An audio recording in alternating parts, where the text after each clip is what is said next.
here today on behalf of the STS Association to tell you about the STS600 companion specification for key management and some of the features of the new STSA Key Management Center. Sorry, can I? Let me do that. It's going to be a bit easier. Okay, I'm going to focus on the changes that you'll see in how keys are managed in the STS ecosystem, in particular on the impact on vending systems and their interaction with the Key Management Center. And of course, I'll cover the benefits that are realized by those changes, such as how we enable a risk reduction strategy to control ghost vending. There should be about 15 minutes at the end of the session for questions. So in essence, STS is standardized by the IEC 62055-41 standard. It specifies how a vending system can create a compact instruction that can be sent to a meter, and that instruction will update the credit or management registers of the meter. We call that instruction a token. In a traditional STS deployment, the token is written to a magstripe card or printed on a receipt, and it's transferred by the customer who enters it into the meter. But STS can also be combined with smart grid so that the token is delivered online via a head-end system. A printed copy of that token is still available as an offline backup channel. The STS standard requires that the vending system and the meter share a key. It describes how that key is used to secure the token and makes the token's contents confidential and unalterable. So STS600 is a companion specification to the IEC standard that provides processes, protocols, and algorithms for key management. It details how we get these keys into the vending system and into the meters.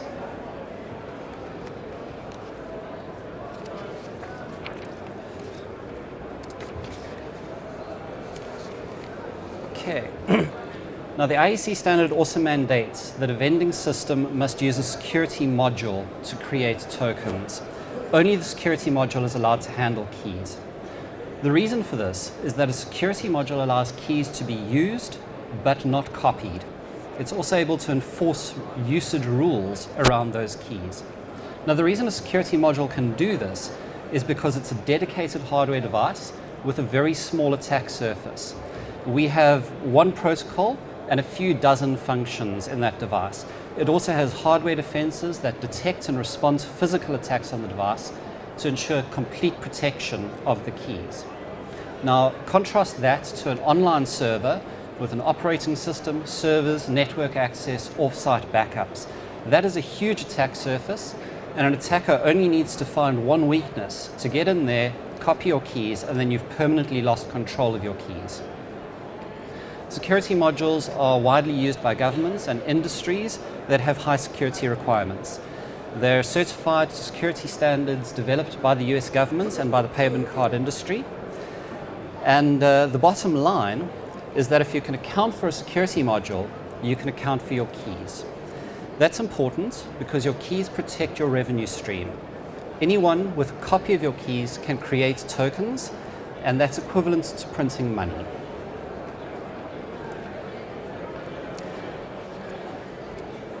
So the vending system must use a security module to create tokens. In addition, the IEC standard requires that the meter contains a key delivered to it by the Key Management Center, and that the meter manufacturer must use a security module to install that initial key into the meter. So this really means that key management in the STS system as a whole is about getting keys from a central repository, that's the Key Management Center, into security modules. That's where STS600 comes in.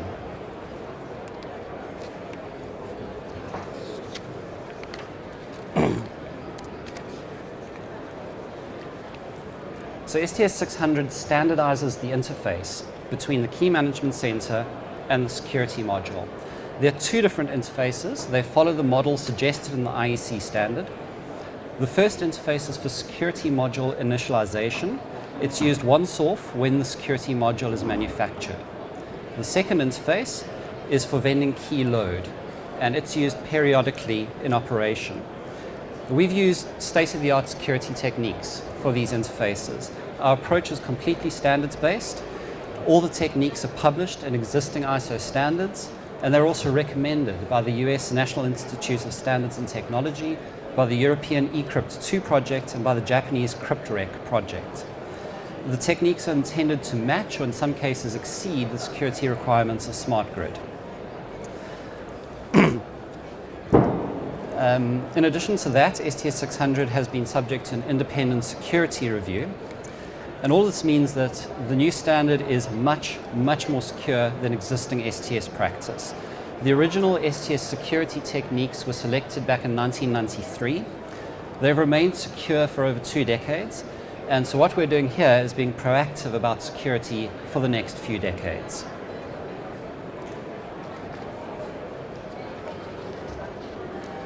Okay, so let's look briefly at the detail of those security techniques. Our overall security target for the system is 128 bits, and we've used a key hierarchy that places stronger keys at the top of the hierarchy. So starting from the bottom of the hierarchy, where our weakest keys are, our meter key moves from 64 bits in the old system up to 128 bits in the new system. And we're using the MISTI 1 algorithm for that, because it has a block size that matches the size of the STS token. Each meter has a unique key in the STS system. That key is derived from a vending key. Previously, we were using a 64-bit vending key. It's now moved to a 160-bit vending key using the HMAC SHA-256 key derivation algorithm. That makes it about 20 million trillion times more secure. That's 20 followed by 30 zeros. Okay. This is going to be good for the next 30 years or so. To protect those vending keys in transit from the key management center to the security module, we have to use a key encrypting key, or it's also known as a KEK. That's now a 192-bit AES key. It used to be a 64-bit DES key. And we use that in CCM mode of operation. And finally, at the top level, we have an elliptic curve Diffie-Hellman key agreement to establish the KEK between the KMC and the security module. And we've included in that an ephemeral key for forward secrecy. And we use the NIST P384 curve, which gives us an effective 192 bits of security. So for everyone who's not that interested in the technical detail, you can wake up again now. Okay. All of this brings up the first benefit that we achieve out of the STS600 specification, which is future-proofing. We've proactively updated the STS key management system as a whole for the next generation. We've used internationally standardized algorithms, and we've selected security targets that will protect the system for the foreseeable future. So let's look at a little more detail of those interfaces. The first interface specified in STS600 is security module initialization. The purpose of the interface is to create a secure link between the SM and the key management center. Now, if you're an existing STS user, you're probably familiar with the process of sending your security module up to the key management center to get it coded with a MEC and a KEK. So that's the legacy initialization process. With STS600, initialization is performed by the security module manufacturer on the production line. The SM generates 2 keys that have a special mathematical relationship to each other. The one key is secret. It's known to the security module exclusively. Not even the SM manufacturer gets to know that secret key. The other key is a public key, and the security module manufacturer sends that key up to the key management center when the security module is produced. So with the new process, the first time a security module leaves the manufacturer's premises, it is fully initialized. So there's no need for users of security modules to interact with the KMC at that point in time.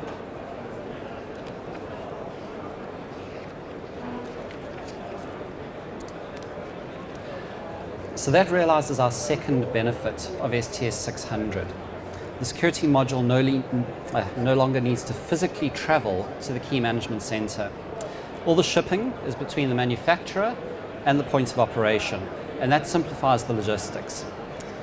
In addition, the security module contains a secret key at all times, so its authenticity is guaranteed.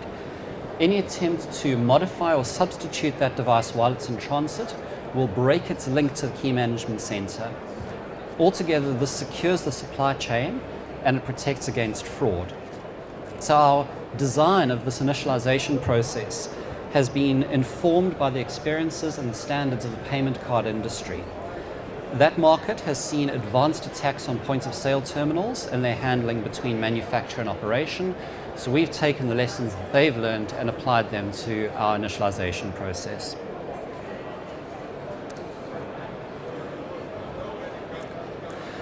The second interface specified in STS600 is the vending key load interface.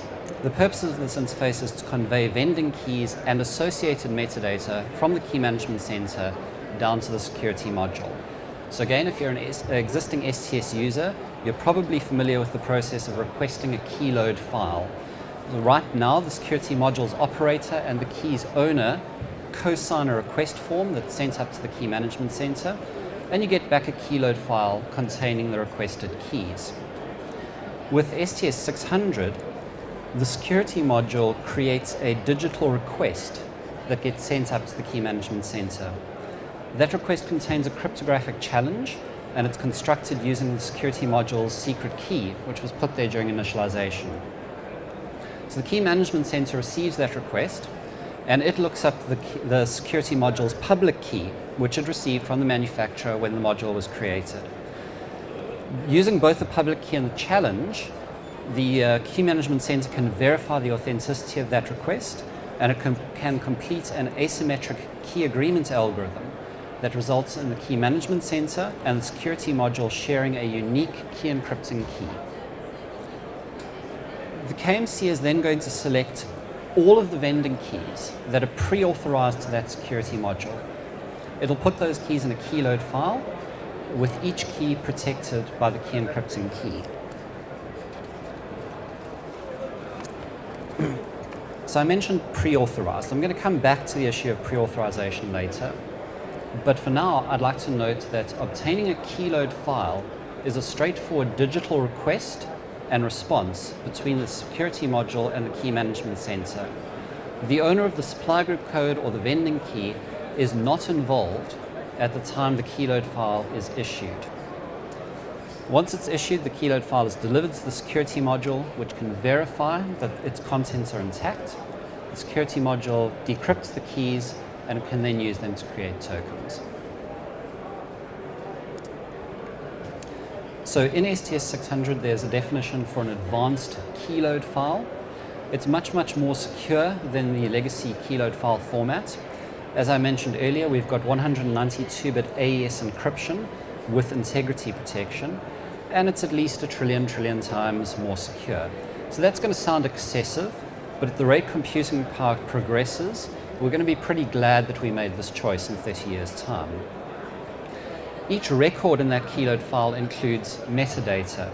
We've defined some new metadata fields over and above what was in the legacy key load file, but importantly, the metadata is extensible. So we have the flexibility to support future requirements as they arise. Finally, the metadata is bound to the key. That confers a cryptographic protection that prevents them from being separated or modified. And it's really this last step, the binding of metadata to keys, that enables STS600 to be used to deliver significant benefits in the STS ecosystem. So the first of those benefits is TID rollover. TID rollover has been discussed at AUW before, but in brief, the timestamp field in a token reaches a maximum value in the year 2024. Before that date, we have to issue rollover key change instructions to every meter in an STS system. Now, Code of Practice 402-1, which was published back in 2011, defines a base date ratchet for this key change, but that ratchet relies on the base date being bound to the vending key. STS600 provides that binding. So in terms of timelines and impact, this is all described in the STS1800-3 document, which you can find at the STSA website. It's been published, I think, for more than a year already. The critical actions that are required for anyone with existing STS deployments are to upgrade their vending systems to support the STS600 keyload file and the new security module, and then to issue rollover key change tokens by 2024. Oops.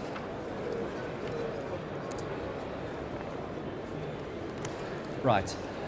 By far the most exciting benefit enabled by STS600 is risk control. So the biggest financial risk in the STS ecosystem is the theft of a security module. I said earlier that if you can account for a security module, you can account for your keys. But if you can't account for your security module because it's been stolen, then whoever controls the security module can use your keys, although they still can't copy your keys. When they use your keys to create credit tokens without your permission, we call it ghost vending. So individual security module operators have some control over the likelihood of theft of a security module.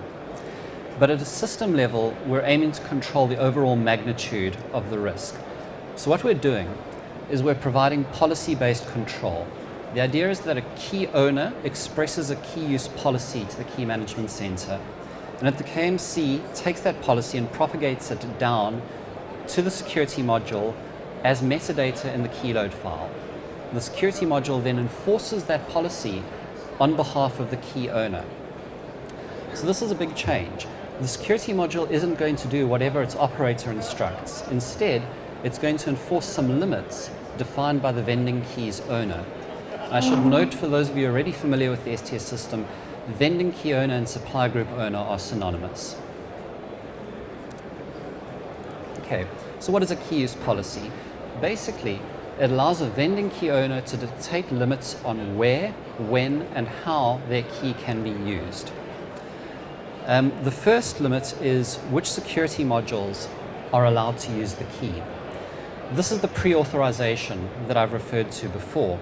The KMC will never send a key to a security module that's not authorized to use it. Excuse me. So a policy must explicitly allow a security module to use your keys. Now, in conjunction with the Key Management Center's audit log, this allows you to account for which security modules have your keys. The next limit we have is a policy expiry date. Once the policy expires, the Key Management Center won't send out the key, and any security module that already has the key will block its use. This means that the key is passively revoked after the expiry date. And it allows the key owner to understand the duration of their risk. You can set different expiry dates for each security module, and the expiry date applies to that specific vending key only, irrespective of the expiry dates of other vending keys in the same security module. Besides the policy expiry date, we have a unit limit and a currency limit. They limit the cumulative value of unit-denominated or currency-denominated tokens that the security module can create using that specific key. This allows the key owner to quantify and control the maximum financial risk inherent in allowing a security module to use the key. You can set different limits for each security module, and again, the limits apply to that vending key alone. It's independent of the limits of other vending keys in the security module. So together, those limits allow us to understand and control the risk of having your keys in a particular security module. Last up, there's a refresh period that you can set to force the security module to check periodically for updates to the policy. That periodic check uses the vending key load interface. So the security module sends a request up to the Key Management Center. It gets a key load file back from the Key Management Center. That key load file contains all the keys that the security module is allowed to use, as well as the current usage limits. And when you load those keys into the security module, it stores the new limits. It resets the cumulative totals that count towards the unit and currency limit, and it starts the countdown for a new refresh period. So if the security module fails to contact the Key Management Center within a refresh period, then it passively revokes the key and vending stops. You can keep getting fresh key load files, resetting those cumulative totals and the refresh countdown as often as you want, until the policy expires or until the policy is revoked at the key management center. So that's quite a dense amount of information, so let me give you an example. Let's say you're a supply group owner and you express to the key management center a policy that authorizes a single security module to use your vending key. That policy expires on the 31st of December 2016. It has a unit limit of 1 million kilowatt hours and it has a refresh period of 60 days. So what's going to happen is that until the 31st of December 2016, the key management center will include your key in every keyload file sent to that SM, but in no keyload files sent to other security modules. After that date, the 31st of December, the key management center will no longer send out your key at all. On the 1st of January 2017, the security module will stop creating tokens with your key. No matter who is operating the security module, vending stops. If at any point before the 1st of January 2017, the security module has been used to issue a cumulative 1 million kilowatt hours in electricity tokens, it will block further creation of credit tokens using your key. So again, vending stops. If the security module is stolen before that policy expires, and you learn about the theft, assumedly, you can revoke the policy at the key management center. Within 60 days, that's one refresh period, that security module has to contact the key management center for a policy update, a fresh keyload file. If it doesn't, vending stops. If it does, the policy says don't issue the key, so vending stops. So from this, we know that our maximum risk is 1 million kilowatt hours over 60 days or until the 1st of January 2017, whichever is sooner. Okay. Of course, if your security module hasn't been stolen, you may not wish to limit your vending to 60 days or 1 million kilowatt hours. So to continue vending, you're going to have to get your SM to request a fresh keyload file from the key management center. That's going to update the limits, reset the cumulative totals, and restart the refresh countdown. So the summary of that benefit is that the new KMC and the new security module put the vending key owner in control by having the security module enforce key usage rules on behalf of the key owner. So you're able to account for key use even when you've lost control of the security module. This allows you to quantify the maximum financial risk attributable to a lost security module and provides a loss control mechanism to shut down ghost vending. I must remind you that without a security module, if your key gets copied because someone has hacked your server, or they stole your server, or they've accessed your offsite backups, you have no control whatsoever over your risk.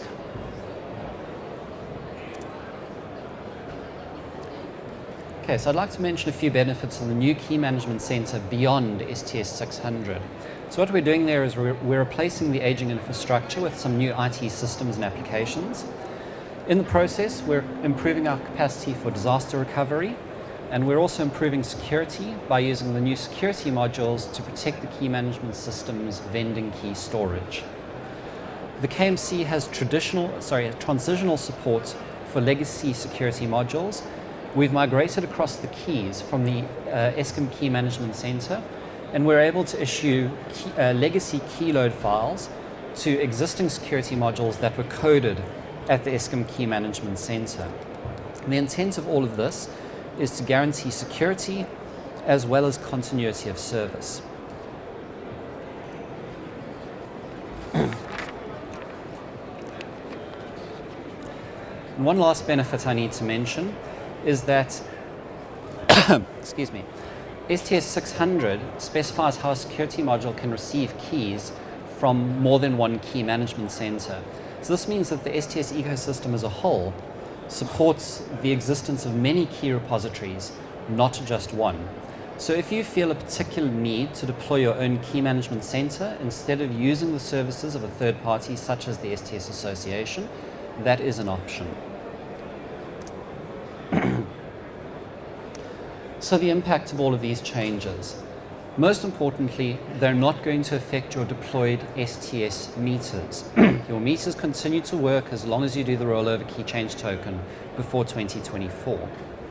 The new KMC is already operational. There will be a launch event for it this evening.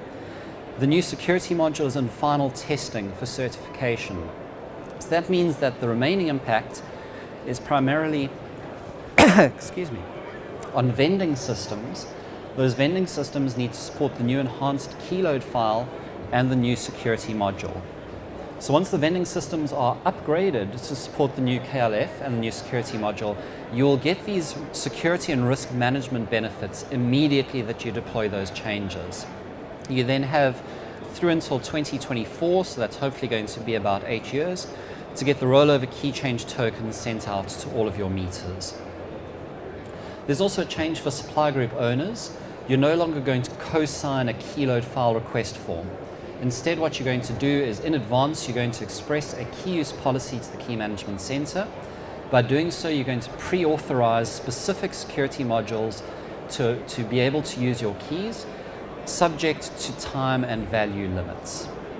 And finally, vending systems will need to perform a vending key load periodically. That's this refresh mechanism.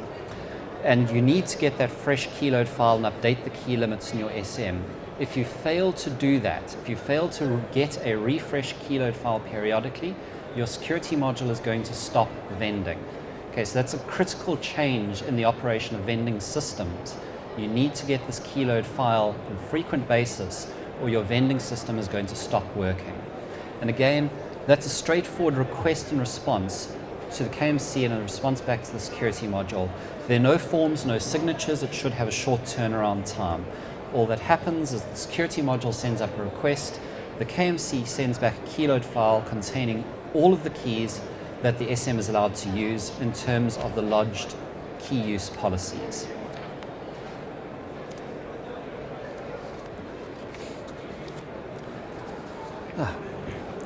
So in summary, we've developed and deployed a new key management standard in STS.